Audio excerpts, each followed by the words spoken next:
quick story about my life and how I came to know Christ. I started out basically growing up in a city in Utah, or a small town in Utah, Bountiful, Utah, just north of Salt Lake. If you search on the internet for the name Kingston, or comes up with a lot of information about the group there. Basically a breakoff group from the Mormon Church when they went away from polygamy.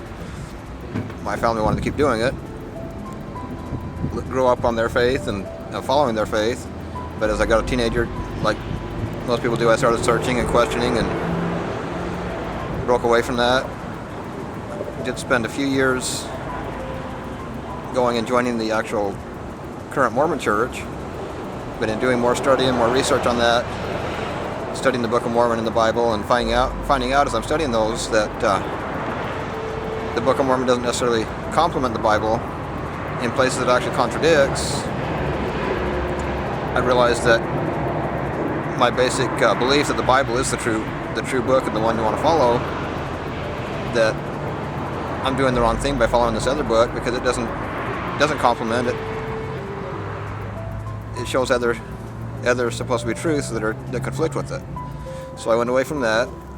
I went back to doing my own thing, reading the Bible on my own time, but still wasn't sure where I was going, still searching.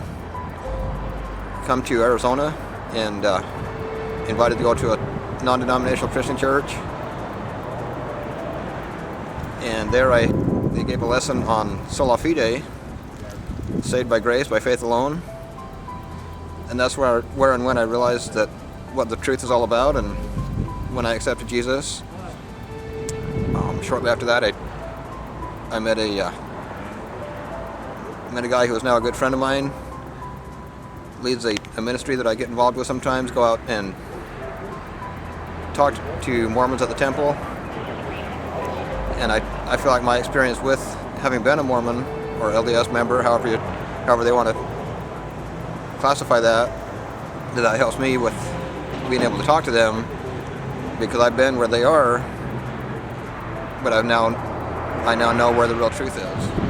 My brothers and sisters, honestly, I don't know them all. My dad I've heard a couple different counts. I didn't ever keep track myself, but between 12 and 15 wives. And so some of my brothers I knew, some of them I didn't really ever get to know. But I mean, they still believe that Joseph Smith is the true prophet and the true one, that, you know, his teachings are correct, and they believe in the Doctrine and Covenants, section 132, where it talks about the different layers of heaven and the highest degree, and the only way to get there is through following and living polygamy. They still believe that to be true.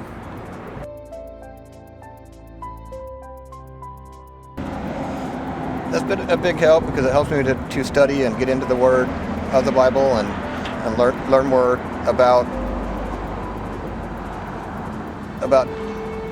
the teachings of God and the teachings of Jesus, and how to be a stronger Christian myself. And it also helps me to be able to go out with them to the and do missionary work, talking to Mormons, not only at the Mormon temple, but with talking to missionaries when we get a chance. And it's been a great experience, because then I can tell my experience and my story as far as having been a Mormon and now coming to Christianity. I can use my experience and my growth, and they've helped me to find more information to study on and to learn with, and to further my growth and better my walk with Christ. Okay, so for anybody that's questioning their beliefs, or maybe grew up Mormon, and just now starting to question things, maybe it's not following mom and dad's faith anymore, like I've done in the past. Maybe you want to have your own, belief for yourself, that it's true or that it's not true. I would recommend, do the true test of a prophet that it talks about in the Bible. Test if the prophet is leading you out to the right God, and if his prophecies are true or not, and definitely pray about it, and read into the Bible and get into the scriptures and confirm that is or is not the right thing for you. I mean, I've learned that Joseph isn't a true prophet by doing the biblical test of a prophet, and that's one of the reasons why I'm where I'm at today, and why I try to seek out and help others that are maybe questioning their faith, and even those that might just plant a seed and someday they start thinking about it.